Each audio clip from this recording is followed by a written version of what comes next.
If Tamar can be located in the century of Jesus Christ, I want to let you know that Jesus can rewrite your story. Jesus can make your life whole again. If you will let go of your cultural belief, let go of your religious belief, if you will let go of your personal conclusions about yourself, and allow Jesus to come in and to intervene.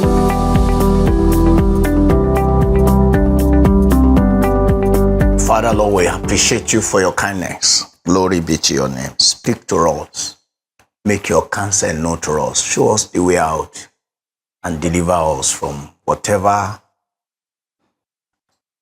predicament we are going through. Let your name be glorified. Thank you, Father. In Jesus' name we pray. Amen. I want to show you today the examples of the fragmented lives. The examples of the fragmented lives. And I want to show you 4 women. And these 4 women, they are found in the lineage of Christ.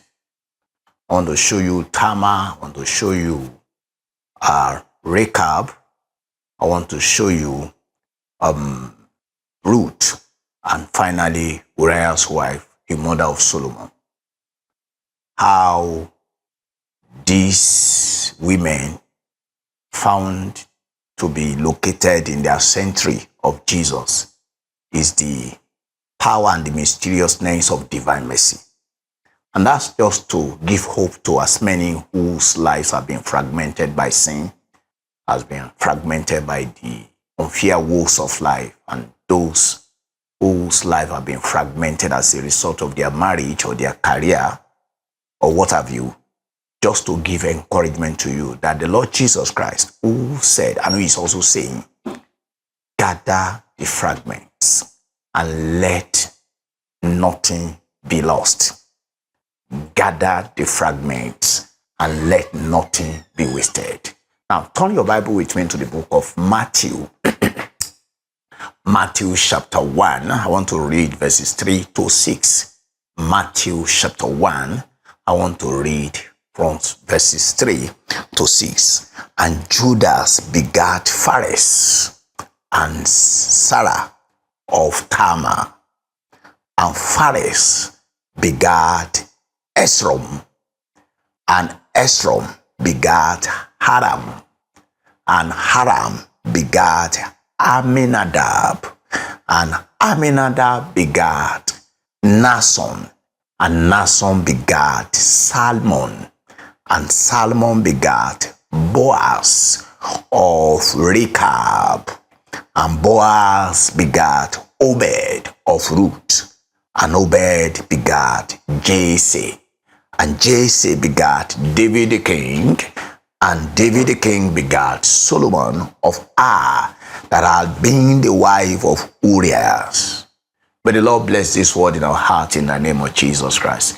This is the genealogy of Jesus Christ. I'm just picking verses 3 to 6 just for you to see certain women who were fragmented and how divine mercy, came to gather their lives together and put them in the lineage of Christ.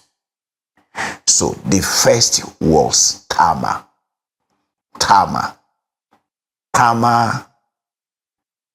was the wife of the son of Judah. Then the second one is Rechab. After Rechab, you have Ruth. After Ruth, you have Uriah's wife who gave birth to Solomon. All right. Now, let's pick them one after the other. Now, let's first look at Tamar. Tamar by her name. If you want to know the story of Tamar, go back to the book of Genesis 38. We don't have the luxury of time to do that here. Just read Genesis 38 and from verses 1 to 30, you see the story there. Yeah, Judah, who is one of the 12 sons of Jacob, is a father of the tribe of Judah. So he is a progenitor. Now, when he married for his son, his first son, he married Tamar. Now, but God found Judah's son to be wicked, and God killed him. By their culture, that time, the younger brother will pick the wife of the deceased and marry her.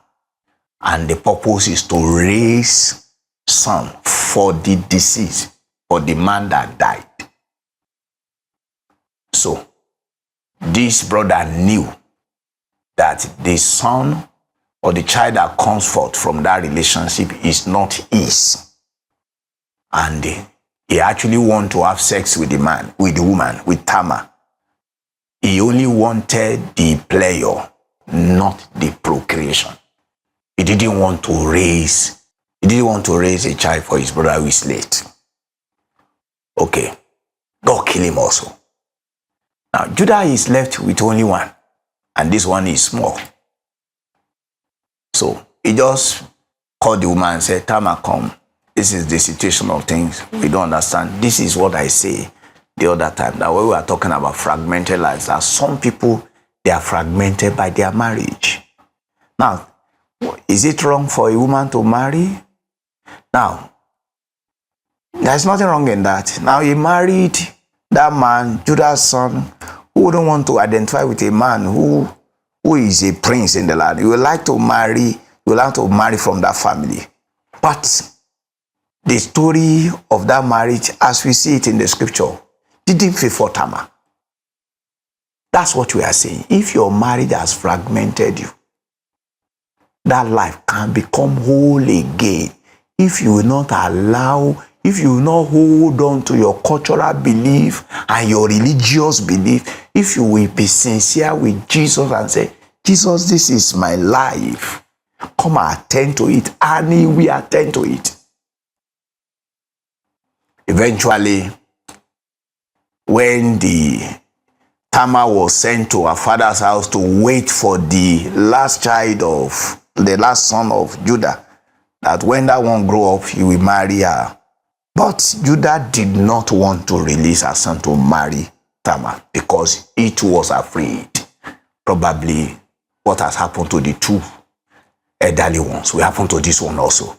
So, and when their neighbors, I believe they know the pranks that Judah was playing, and the people went to Tamar to say, look, you have to be wise and you have to be smart. And to be smart, the counsel they gave us that she should parade herself as a prostitute and stay somewhere. And because even Judah now has lost his wife is also dead. Okay, now your father-in-law is also single. You are single. Something can transpire between the two of you. Just as they suggested, eventually, Judah slept with his daughter-in-law unknowingly. But before they did that, Tamar asked from Judah to give him his singlet, his bracelet, and his staff. 3 things he collected as a seal for that act. He didn't do it for free. And after 3 months they did it, they told Judah that his daughter-in-law is already with a child. The woman is pregnant. Wow! Bring her and let us kill her. She needs to be burnt. And the woman said, before you burn me, please let the whole house of Israel know the owner of this child. And say, who owns this bracelet? Who owns this staff? Who owns this singlet? And Judah discovered, this is me. So that's the father of the child. Now, can you imagine a woman of this nature with this story that sounds so messy be found in the lineage of Jesus? That's what the Lord is saying. Gather the fragments. So it was this woman that now gave birth to twins. One of those twins is the father in the lineage. Now that's about Tamar. But the truth of the matter is that Tamar is the centress of Jesus. So if Tamar's Tamar can be found, can be located in the century of Jesus Christ. I want to let you know that Jesus can rewrite your story. Jesus can make your life whole again. If you will let go of your cultural belief, if you let go of your religious belief, if you will let go of your personal conclusions about yourself, and allow Jesus to come in and to intervene. The next person is Rahab. Rahab the harlot. Rahab was a popular harlot in Jericho. God intended to destroy Jericho, and that was under the leadership of Joshua. Joshua sent 2 spies to Jericho, and eventually they found themselves being lodged in the brothel of Rahab. And Rahab was kind to them because she saw the Lord. She saw the Lord behind these people, and she surrendered to tell them that, look, we have seen that your God has taken over this land. And she kept them. She hid them in a brothel. Even when the king of Jericho had discovered that there are 2 spies who had come to this land and they wanted to kill them. But Rahab hid them. Because of what? Because of her faith in the Lord God of Israel. Because of her faith in what God wanted to do. And he saw God. And you know, those people also promised Rahab, do you have any people in this land? He said, yes, I have father, I have mothers, I have relatives, I have kinsmen, and I have them all. And they told her, do you know what you are going to do for us so that we will not be guilty of this kindness that you have shown to us, that you and your people will not perish in this land? And what they told her is that bring them into this your brothel. And they were all saved. Now, to the glory and the praise of the name of God, it is this same Rahab who now married Salmon. Salmon was one of great men, notable men, noble men, one of the noble men in the land of Israel. Married Rahab. Can you imagine?